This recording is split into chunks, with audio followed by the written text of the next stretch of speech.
Media Night Radio welcomes to the airwaves actor-producer Mark Pellegrino. Mark is an actor and producer known for his compelling performances in both television and film. Born on April 9th, which is right after my birthday, one day. Um, so we're both Aries. Yay.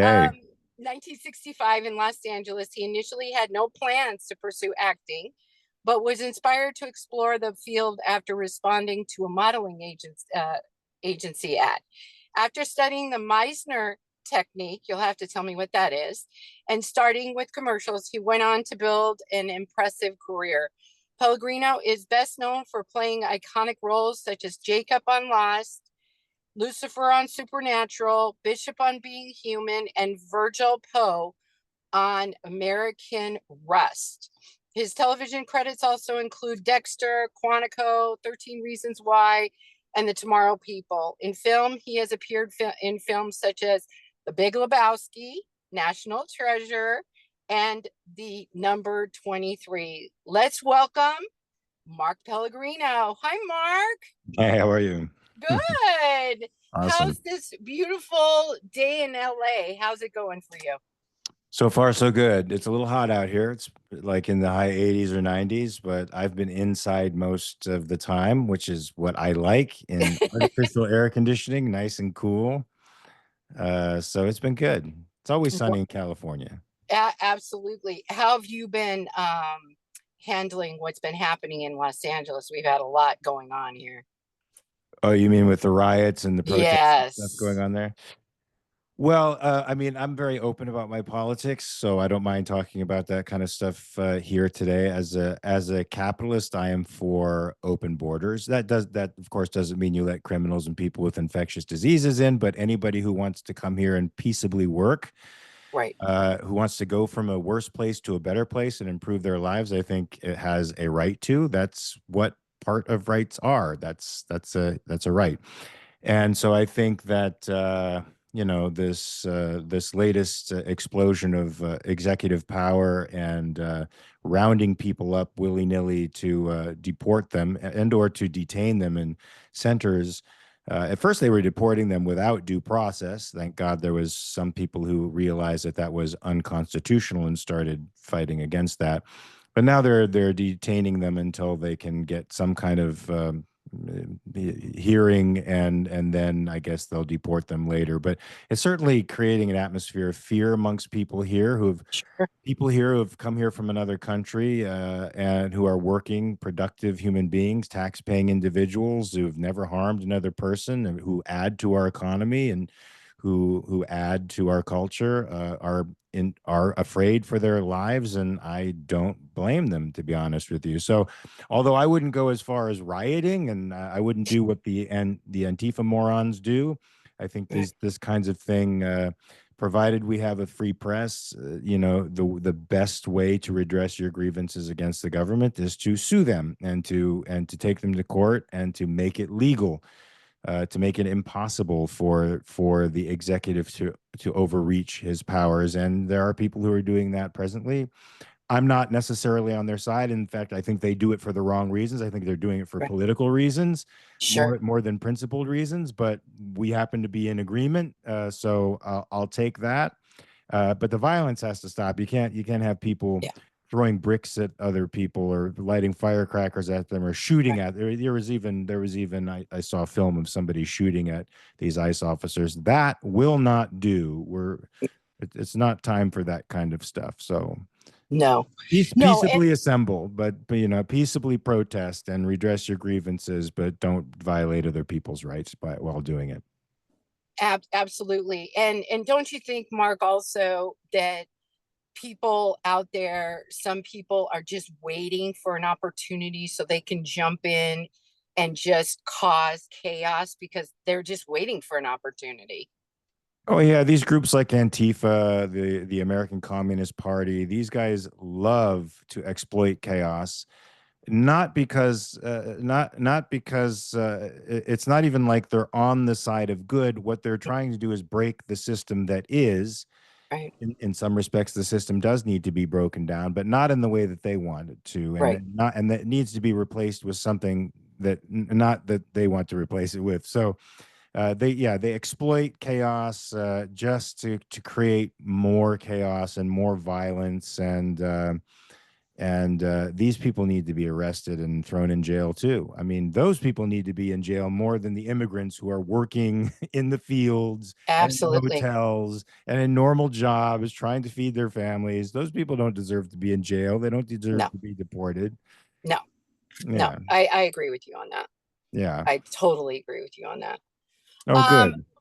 yeah, I mean, it's ever since January, Mark, everything seems to be out of whack. We had the fires first, and that felt literally like the pandemic all over again. Yeah, well, I mean, the fires seem to be a persistent problem with California, and that is also a problem with California governance, California government's incompetence. I mean, they'll Mhm. spend billions of dollars on a light speed rail that they haven't even begun building yet, but water retention facilities are empty, reservoirs haven't been updated since the early 20th century. We have no water capture capacity, we have no desalination plants available. They're Mhm. they're they're de-energizing us by putting us on quote unquote reliable and not reliable, renewable energy, which is unreliable and which causes blackouts and all kinds of grid overloads while simultaneously overloading the grid with electric vehicles. So they're working at cross purposes with each other and hurting the economy of the state. I mean, the fourth biggest economy in the world, and they are literally people are literally leaving here by the hundreds of thousands, and they mismanage the forests, and this is what sparks these fires. In addition to publicly owned utilities that have their power lines above ground, when we have Santa Ana winds, which causes these problems as well. So whole communities have been burning down, and it feels like this has been a habit over the last 5 or 6 years. We've Yep. been seeing the same thing with no change because there's Yeah. no political will to change in California, None. None. unfortunately. Absolutely none. Yeah. I agree with you. Well, it's time. And if anybody's interested, I know this is not quite the topic, but I did start a political party called American Capitalist Party. And capitalism is not a bad word. It's actually a good word. I could explain that at some point later on. But you can Yeah. go to AmericanCapitalistParty.org. If you want a truly liberal party, a party that is actually about human thriving, then you should go visit that site, check it out. I'm sure you're going to like it. I'm sure bodily autonomy means something to you. I'm sure human sovereignty means something to you. And I'm sure you want to remain, if you live in California, in probably the most beautiful state in the world, and not be oppressed by these hypocrites in Sacramento who like to level rules down on our necks and Oh keep yeah. us enclosed in our houses while they go out to the French Laundry and enjoy $7,000 meals with friends unmasked. Absolutely. And not to mention, Mark, that they are the ones that have gotten us into it, and they've driven the entire entertainment business out of California. Insane, absolutely insane. That look that Hollywood no longer exists in Hollywood. No, it doesn't. It's I mean, in every Atlanta, Georgia, yes, Vancouver, yes, Toronto, yes. London. Yes, now London is huge. Now London is becoming a big place. Hmm. And the show that you mentioned, American Rust, was shot in Pittsburgh. Pittsburgh is another place that's growing up. Detroit was growing up there for a while. Las Vegas has some incentives. I think they're losing them now for film, but I did an independent series, an independently produced series out in Las Vegas. Everywhere but California. I know. It's It, ridiculous. it's beyond. I mean, this is where everybody wanted to come to Hollywood, right? We don't exist anymore. It's a shell of what it used to be. It's nuts. And it's expensive to live here. We have the most expensive God, energy yeah. in the country, the most expensive gas in the country. If you go to if you go to right, I think by the border of California and Nevada, there's the last gas station in California there. It's almost $8 a gallon Yeah, for that for gas there. that's insane. Right. And then you're somewhere else, anywhere else in the country, let's say Pittsburgh, it's 2.50, $3 a gallon. Mm-hmm. No Mm-hmm. Californian can relate to that gas. No, no. I mean, we haven't been what 250 for what 10 years Yeah, at least. feels like it. Yeah, I remember when I saw what was that movie? I Am Legend with Will Smith. yeah. There's a section in there where he's getting gas out of a gas station. You see the gas prices, they were like 5.60 a gallon. And at the time that that movie was made, I was like, "Oh my God, that's absolutely ridiculous." But this is the prices that we see every day now. Yep, yep. You're not wrong, Mark. So much for a zombie apocalypse. Well, let's not talk about that because during the pandemic, no kidding, Mark. I thought there was going to be aliens walking down our streets. It was so weird. That was the worst. Look, the pandemic, it wasn't the disease that was bad. It was the political reaction to the disease that was Yep, bad. They destroyed our economy, and we're still trying to recover from it to this day. And not only that, they made a virtue out of obedience, mhm, and they shamed people, and some people deserve to be shamed because they didn't quite know how to fight for their rights, and and so they were, of course, expressing their quote unquote rights in really stupid mouth breathing ways. So you had this dichotomy. On the one hand, you had these virtue signaling idiots who would wear masks alone while walking down the street or in their cars alone. And then you had these morons that would walk into supermarkets, private property, I might add, who have people who have the right to make the rules with respect to their business, and start flaunting the fact that they weren't going to wear a mask. Well, you don't have that right either. You're as dumb as the person who's completely paranoid about the virus, and we just it was just a completely irrational response. And once one or two political entities jumped on that, China way of dealing with the virus, everybody felt like they had to do it to appear like they were doing something, and it destroyed us. It yep. absolutely destroyed us. I agree. I agree. Well, getting back to wonderful topics, you were born in Los Angeles. You're a native, which there's not many of us left because everybody's left the state. What was your experience like growing up in Los Angeles? Like, how was it different than? I mean, I've heard a lot of different like growing up in on the East Coast versus the West Coast. What do you think the differences were? Well, we didn't have bad weather, so we got sunshine all the time. So it's hard for us to relate to the kids who had to, shovel snow off of their porches every winter. We didn't have that. I mean, we had the occasional, rain, right? And we still had fires back then, and some of them were pretty Sure, serious, sure. not to the extent that we have them today. And we had smog. So the thing that we had that was the thing we had to watch out for were the smog warnings, the level smog warnings that where we had to stay inside. But aside from that, life in Van Nuys, where I grew up, was pretty carefree. I mean, I ran the whole summer barefoot in Van Nuys, if you can believe Yep. it.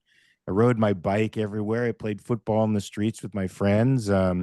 We played hide and seek. We egged houses. We ran wild. We took the bus into Hollywood and went to the Capitol record sale in our teens, and we partied.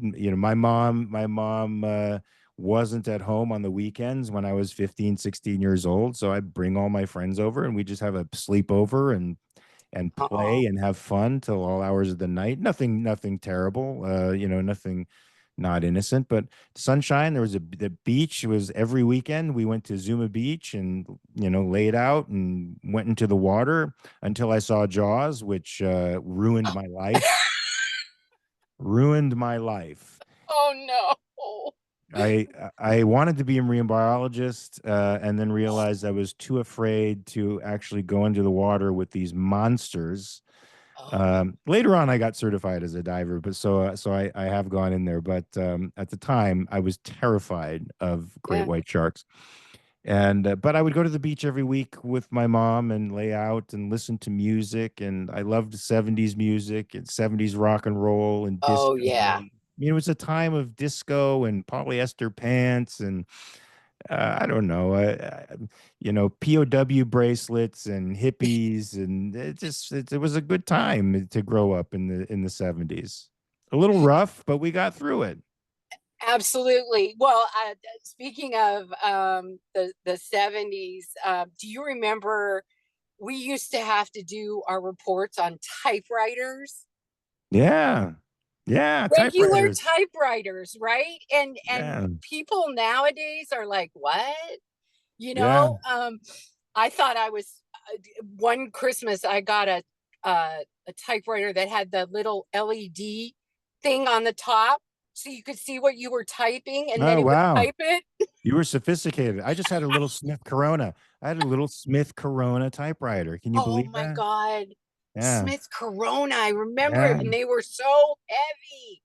And then after that, I got a brother word processor that my mom had. So then I would type everything out on that and then print it out. And then, we've evolved from there, of course. Yeah, I know. I mean, it's nuts. And our cell phones. Did you have the brick like I did?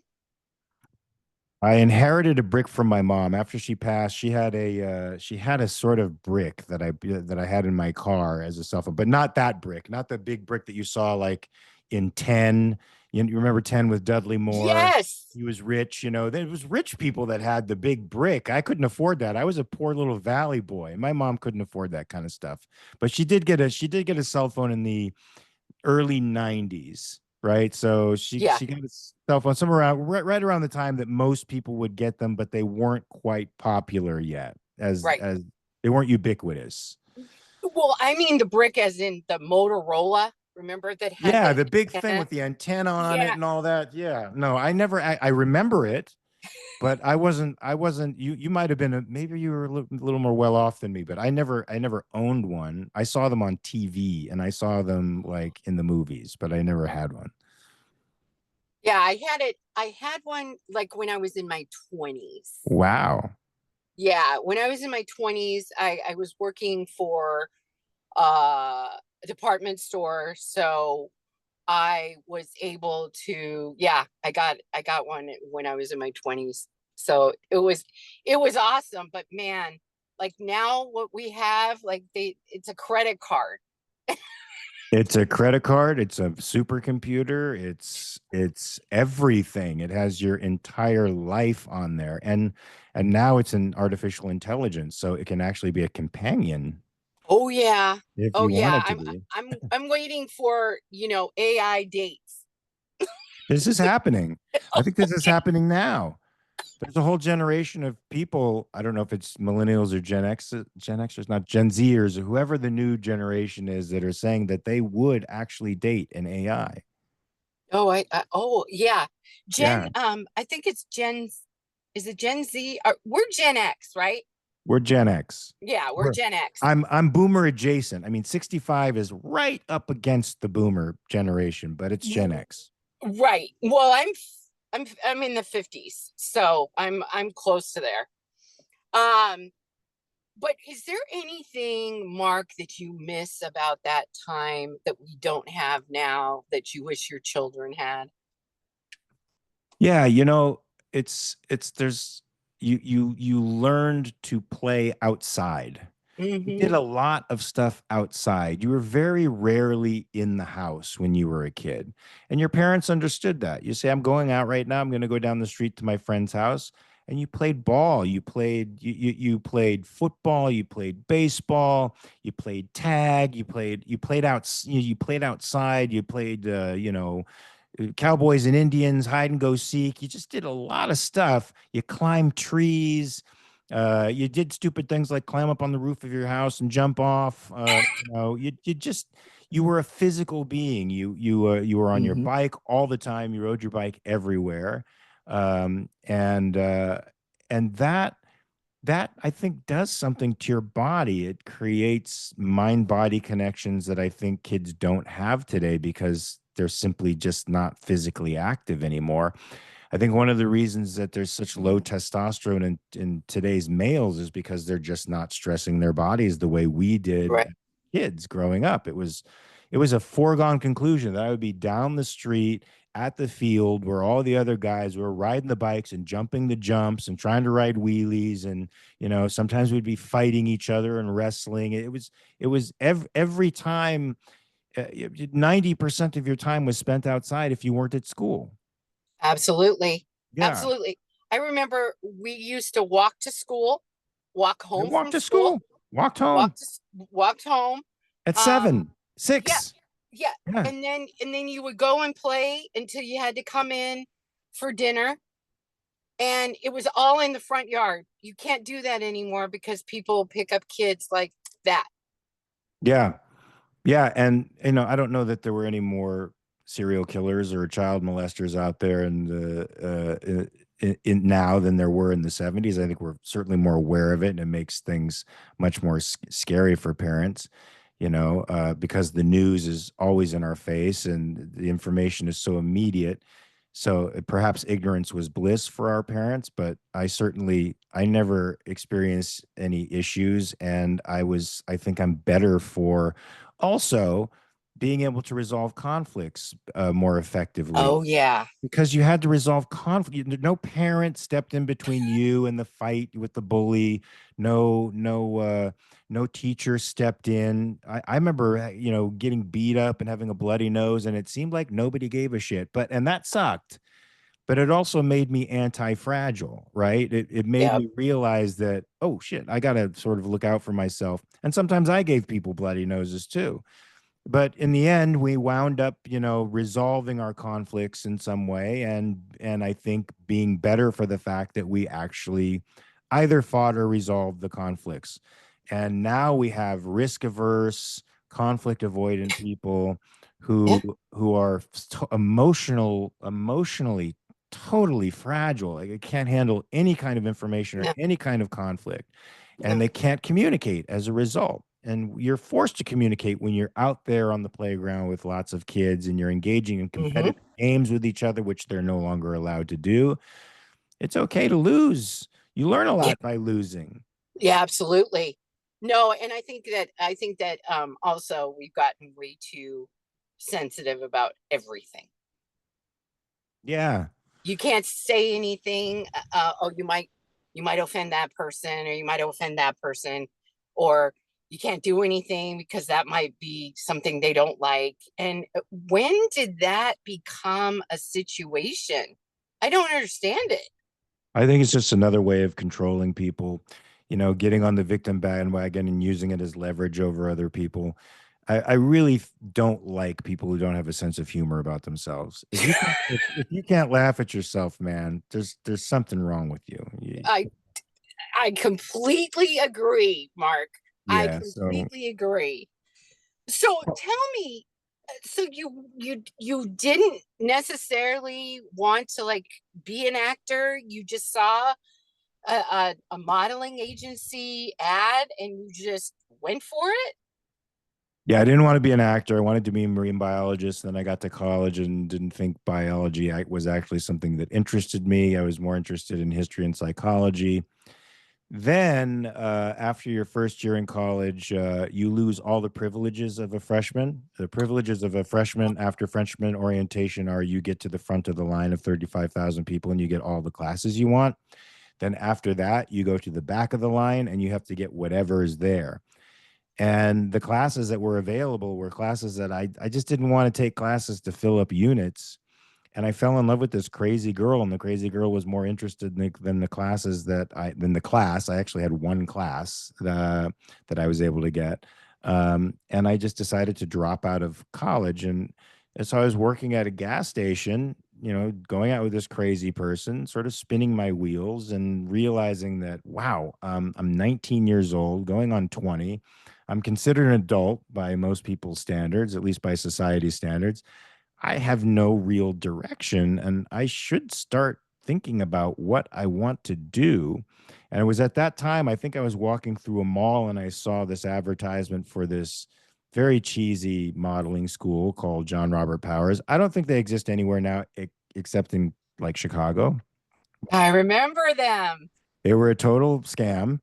But I said, well, what, model? I don't think I'm a model, but let me just give it a shot. And, I think I did one catalog on a runway show at Topanga Mall for them, but they had a commercial workshop class for free, and they couldn't get a better price than that. So I took the commercial workshop class.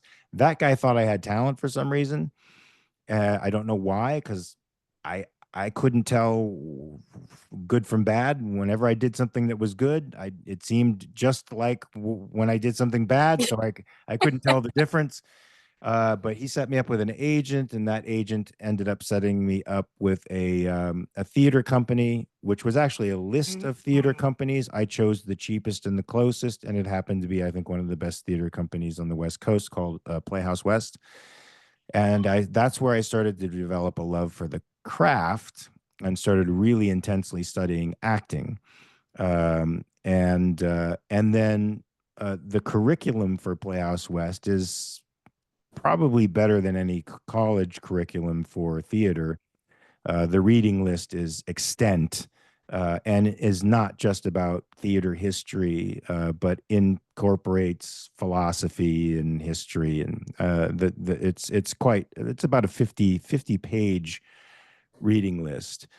Wow. And then, once I started working, I worked before I learned before I knew about acting. And then I started trying to incorporate what I was learning in the acting class into the real world situation, which is a whole other learning curve. Some people do it quickly. Some people take a long time. I happen to take a long time. Uh, and then I started teaching and teaching. I started teaching in the late 90s and doing plays at the theater company. And then my wife and I formed a Shakespeare theater company there. Oh my Did a gosh. couple of Shakespeare plays there, sort of in the spirit of the Moscow Art Theater, with lots and lots of rehearsal. And then we'd put it up for a time and then just let it go. And then I got asked to teach in Paris at the Paris Film School, and I agreed to do it provided I was teaching with my wife. And she has remained teaching in Paris. Wow. We A student from there started a school, and she started their curriculum, and then she started her own school.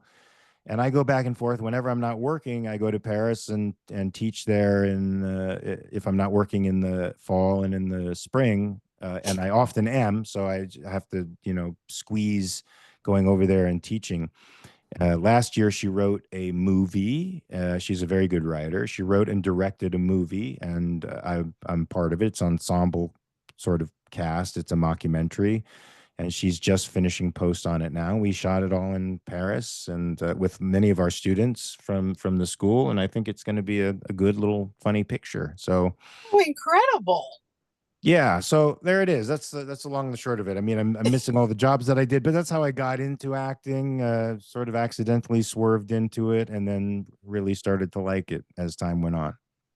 It's always fascinating to me to ask that question because it's always interesting to see where the inspiration came from, how somebody became an actor, what was it that drew them there? Yeah, I mean, I know guys. I have a friend who's 80 years old who's wanted to be an actor since he was 6, and that was not me. I was not a cinephile. I watched movies on the weekends because my parents had to take, they had to go on dates, and then they took me with them, and I was in the back seat of the car while we were watching, at the drive-in. But I wasn't particularly fascinated by film. And so it was the last thing on my mind that I thought I would ever want to do, but yet here I am doing it, and I love it. Amazing, Yeah, amazing. Well, we're so happy you do what you thank do. you. Fans obviously, let's get into your career now. Fans will obviously remember you from your unforgettable portrayal of Jacob on the Emmy and Golden Globe Award winning series Lost by, of course, J.J. Abrams, that also garnered you a nomination for a Saturn Award for Yeah. Best Guest Performance in a Television Series and an International Online Cinema Award. What was it in the script, Mark, that drew you to this character of Jacob? I'll tell you what, my wife. Oh, So that's going to sound weird. Okay, so this happens in a context. You have to hear the context. So I got this audition for Lost, and I had 4 auditions that day. And the audition for Lost, first of all, the sides that they produce for Lost auditions are not the actual characters. It was all done in secret, so you don't know exactly what you're auditioning for because people want spoiler alerts. That's stupid. I don't know why people do that. Why do you want to spoil a freaking show that you've been spending all your time watching? No. But nonetheless, people do that. So I got this audition. It was 7 pages long. It was a lot of material. I said to my wife, I just don't think I can do. I have 4 auditions. I don't think I can actually fit this in, and I don't want to, go in there and screw it up. And she looked at me and she said, Mark, you better go in there and do this audition. It's the biggest show on television. Don't be a douchebag. I don't think she used. I don't think she used the term douchebag. That's just my own addition. So I sucked it up. I went in. I did this audition. It was super fun, of course, because I didn't expect it to be. So it was fun. And I didn't hear anything for about 3 weeks, and then I heard I got the job, and I didn't even know what the part was. And my wife had been watching the show, and she goes, "Ooh, I have a feeling I know who you are," because my wife knows the answers at the back of every freaking book. Okay, she's the person who watches. She's the person who watches The Sixth Sense and knows that the guy's dead from the beginning. Sorry, spoiler alert, if you have not seen Sixth Sense. She knows it within 5 minutes, and she's likely to tell me. Oh Um, no. so she's like, I know who you're going to be. I'm like, who am I going to be? She's like, I think you're going to be this character, Jacob, that was introduced in season 3. Is a really mysterious character. And I think that's who you're going to be. I'm like, yeah, really? I don't know. I mean, the side said Jerry or something like that.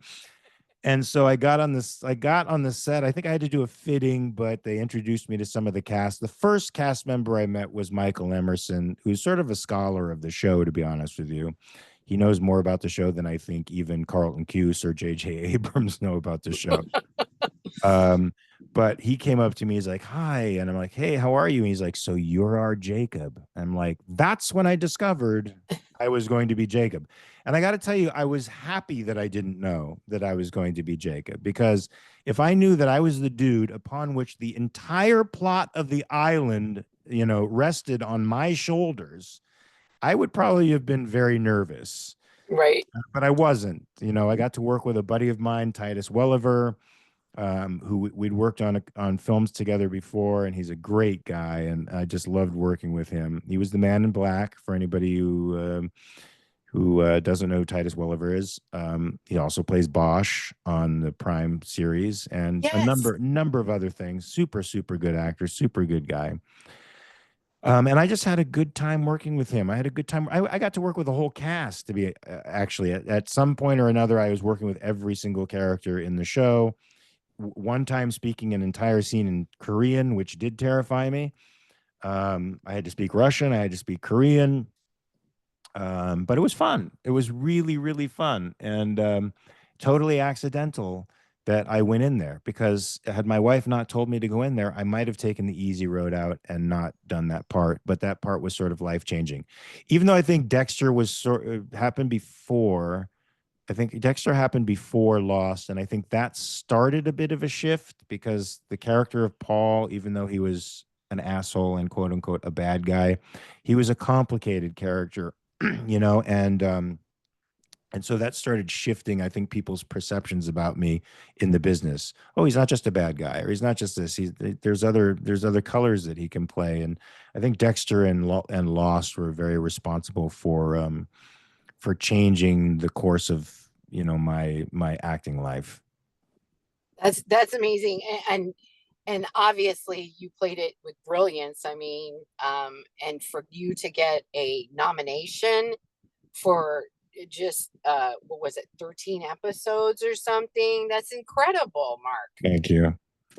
I mean, you're an incredible actor, though. I mean, you take the roles and you make them your own, and you just do an incredible job with them. Thank you. I enjoy it. There are I, there, there are worse jobs to have. okay, so Supernatural. I know the Supernatural fans will recognize you as Lucifer, which was a huge hit. and you received a nomination for a Teen Choice Award for Best Villain, TV Villain. I couldn't believe But that. yeah, I can. But interesting tidbit, I did not know you were a high contender for Castile that finally went to Misha You know, Collins. that's what Eric Kripke says. Yes. I have no memory of being a contender for Castiel though. But I have to trust Eric Kripke because he's really smart, and I have, my memory is, I memorize a script, and then when I'm done with it, I completely forget it. Literally, completely forget it. And I'm Wow. a writer too, so I shouldn't be that way. You'd think my memory would be far better. So I trusted Kripke was right that somehow I was in contention for this Castiel thing. I don't remember reading for it. I don't know if I was just in the mix, as in they were talking about me, because I didn't read for Lucifer either. I was just offered the part of Lucifer. Right. So whether I went in there and read for Castiel or not, I have no memory of that.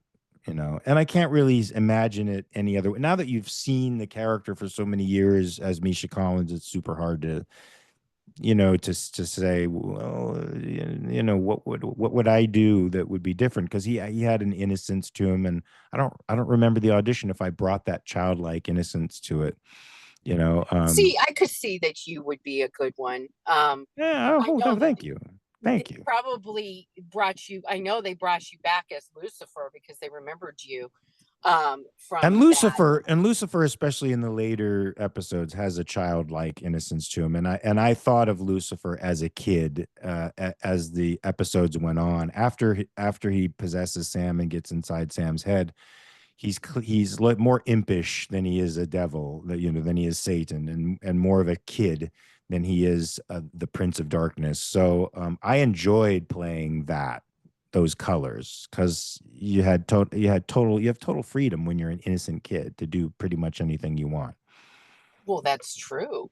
How was it being part of the supernatural phenomenon? I mean, that was like, it was huge. Well, it's the gift that keeps on giving too, because I mean, it's been what, 6 years or so since the end of the show, and Yeah. they're still talking about maybe bringing back a 16th season or a movie.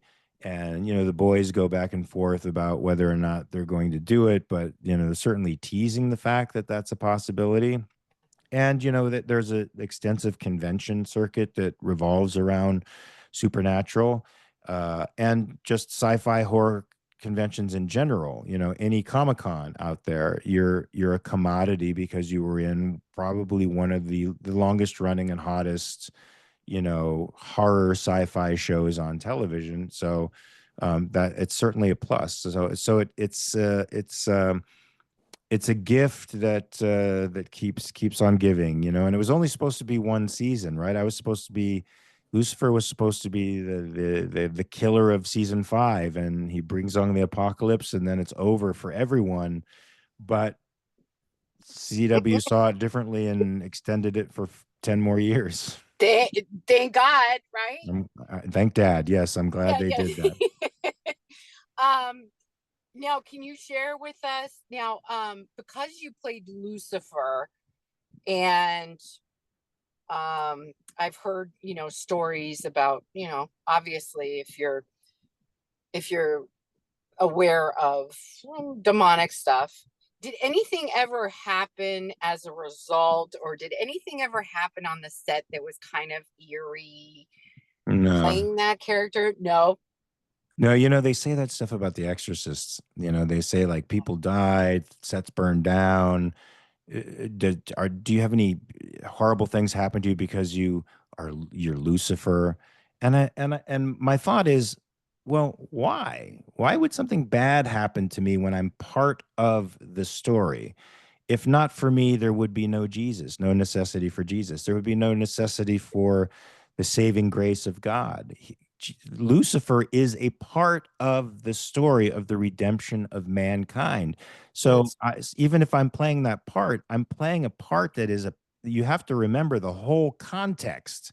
And the whole context is about human redemption, right? And a relationship, a human relationship with God. So even though I'm an atheist and don't believe in that stuff, I do think that I'm the black hat, but I define the white hat. I bring out the heroism in every character in the New Testament. So I consider myself a necessary element to the telling of the story. So why would God want to punish me for that? And that's an interesting take on that. That's And when really you think about The Exorcist, what yeah, was The Exorcist about? The Exorcist was about a man who had become cynical and lost his faith. that's And true. right? And he thought for so long. I mean, I don't know how you could look at Reagan when she was possessed and think she was just simply psychotic. She had yellow eyes, for crying out loud. Psychotic people's eyes don't suddenly change. She's, opening things, opening drawers telepathically. She's speaking in other languages. I mean, he Right, was finding excuses to not believe the phenomenon that was in front of him. And in the end, when he says, "Come into me," and he sacrifices himself, right. but he sacrifices himself, jumps out the window. Sorry, another spoiler alert. If you have not seen The The Exorcist, I'm full of Exorcist. spoiler alerts. But that expression, "come into me," was an act of faith. He got his faith back. Yeah, So to me, it's like, why would people be talking about this tragedy when the whole movie is about science versus faith, and faith wins? and Faith wins. Yeah. No, you're Come right. on, man. Yeah, Get it but together, folks. yeah, I think Mark, I think that you have touched on something that people that watch movies sometimes don't have the same. They're not really getting the actual plot of things and Yeah. what it's really about or what it really is in the background, if that makes sense. Yeah, guys, for anybody who doesn't know, The Exorcist is not about demonic possession. It's about a guy regaining his faith. Faith. That's what it's about. Yeah, yeah, It's about science versus faith. That's what it's about. The girl is a backdrop. yeah.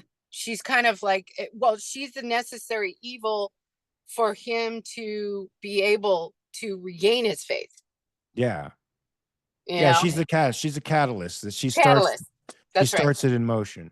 That's right. Without her, he wouldn't meet Merrick, and Merrick is the holy man who's, the super holy man, Superman of faith, and he wouldn't have changed. Yeah. Great Yeah. movie. Great movie. And you Oh know what? yeah. Kids laugh at it today. They Oh laugh at the movie. well, yeah. I mean, have you seen? I mean, I just saw Star Wars the other day, and it'll always be my favorite. But I can see, you show it to somebody now, and they're like, "What? It doesn't Really? age well. Yeah, it doesn't No, age it well. doesn't." No.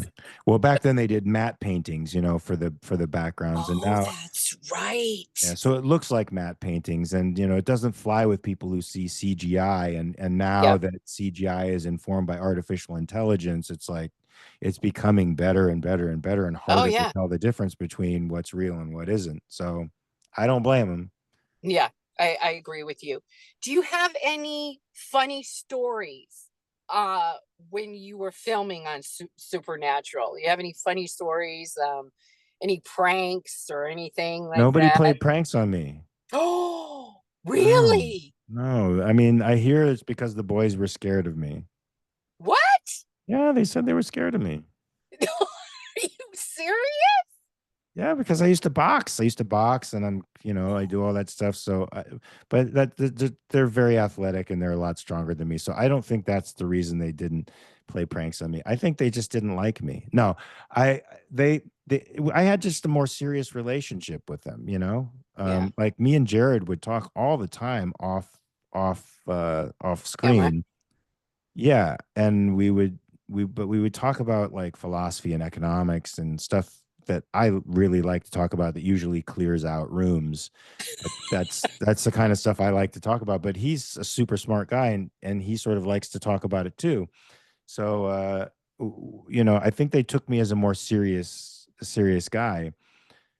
But I mean, I have one tale that I always tell, and I sort of beat it to death, but I might as well say it here.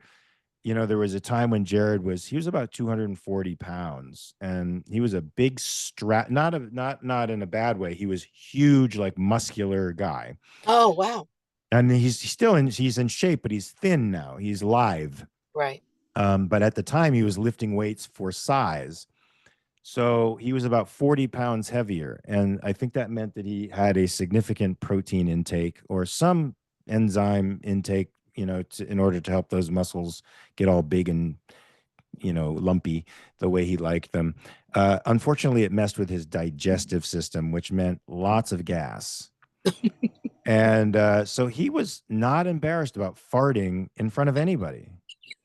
Now, at that point in my life, I was highly embarrassed about that kind of thing. Like if I farted in front of anybody publicly, it would freak me out. But he did it freely, freely. Now, by the time I'd come on the set, granted, he's been with the same people for 5 years, so maybe it didn't start out that way. It just developed that way. But anyway, so I'm doing the scene with both he and Jensen, and it's a scene where I'm explaining everything, about what's going to happen. Long, long, long speech. They say action, they're rolling the cameras, and he farts before I start my scene. And they didn't cut. So I did an entire monologue in his fart cloud. And I remember being sort of traumatized by it, to be honest. But that's my funny story of Supernatural is doing a scene in Jared's fart cloud. So, Oh, that is hysterical. but I Oh know my they God. I know they used to joke with Misha, like they did all kinds of pranks on Misha, and they did all kinds of pranks on Alex, who played my son in the later seasons. Spoiler alert for anybody. They did a lot of pranks on him. They used to fuck with him all the time when off camera. I don't see how he was able to take it, but for some reason they just didn't get that. I don't think they got the fuck around vibe from me. Ah, got it. Yeah, And I'm you a playful dude. I'm a playful guy, yeah. but nobody wanted to play with me.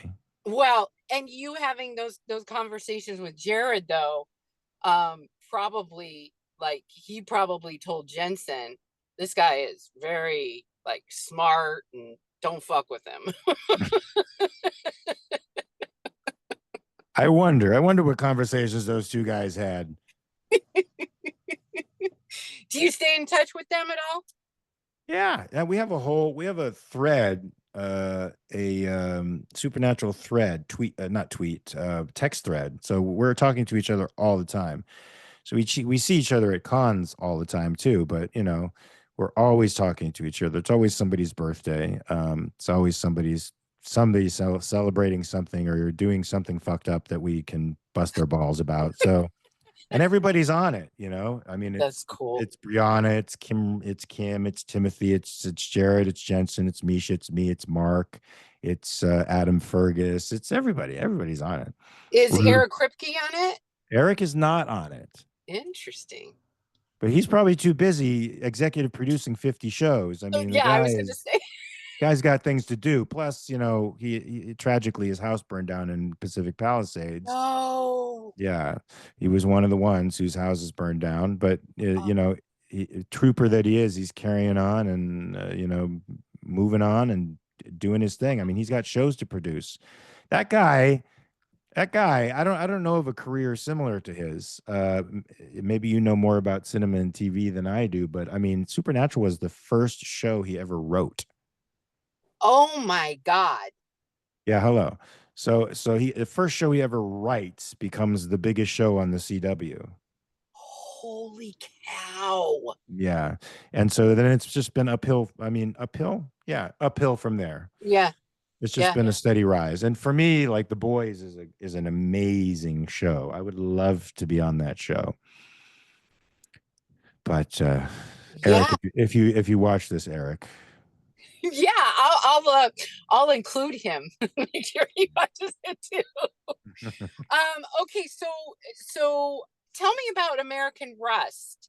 It's on Amazon Prime, which is a totally different, it's a streaming platform now. If people don't know about this show, what can you tell us, and what can you tell us about your character, Virgil?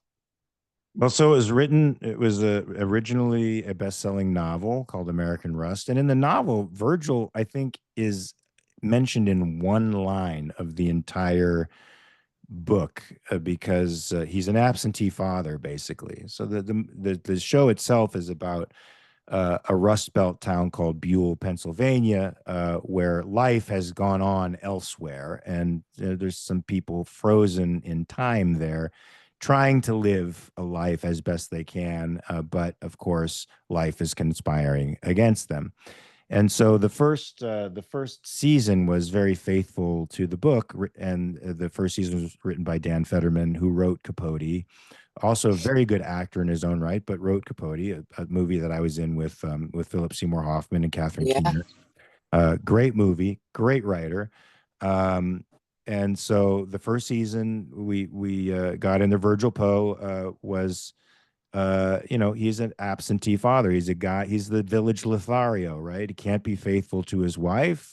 He got such deep character issues that he can't be faithful to his wife. He can't really have a relationship with his son. He can't be tied down. He's one of those types of guys, a Peter Pan, a guy who can't grow up. And but through the course of the first season, you see Billy gets into some pretty interesting messes. Everybody's in a mess, basically, Yeah. in the first season, and that was originally, that first season was originally done at Showtime. Then Showtime, I think, dropped us, and we were picked up by Prime. And then we did a season two, which I thought had a lot more action, a lot more interesting subplots. We got a new wardrobe person on it, so I could actually dress the way I thought Virgil should dress. The wardrobe person was like, "I think Virgil's a peacock on a budget," and I'm like, "Thank you. That's exactly what I think Virgil is."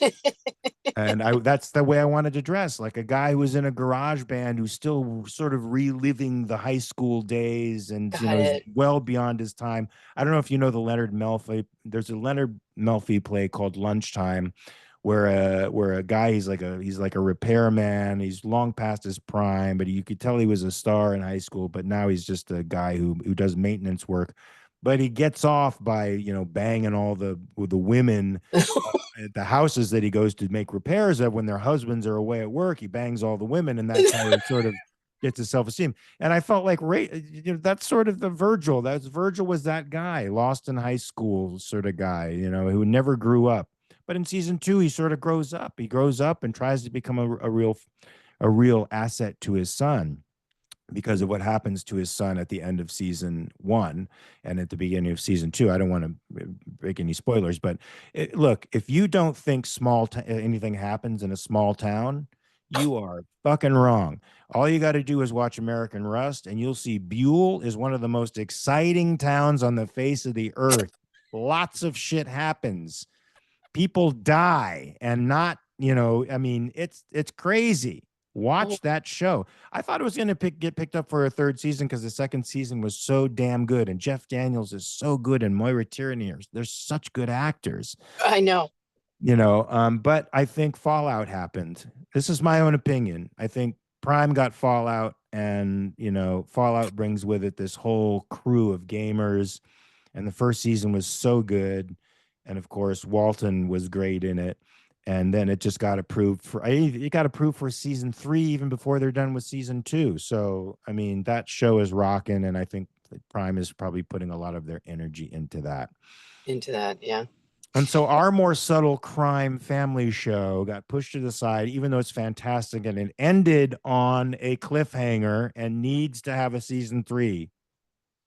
So everybody listening needs to tell them to have American Rust renewed Yes, just and watch it. You'll done. see. Yes, watch it. Watch it. Um, okay, so what would you say, Mark, was a lesson that you learned early on that you've been able to carry through your entire career? Oh wow. I mean, I think I'm constantly learning lessons, and the lesson that it's like you learn a lesson more than once. You learn a lesson until you're done learning it, right? And I feel like the lesson that I keep learning over and over again is to not compare myself to others. That my walk, my career, my path is entirely my own, and it doesn't have to look like anyone else's to be good. It doesn't have to look like anyone else's to be successful.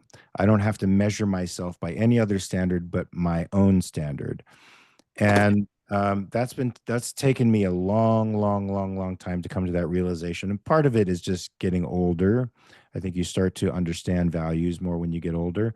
And part of Sure. it is from me just being an intensely intense reader, an intense studier of things like philosophy, and always in self-improvement mode, which I blame on my acting mentor, who essentially, gave put into my head that acting is a craft and you have to work at it all the time in order to be good at it.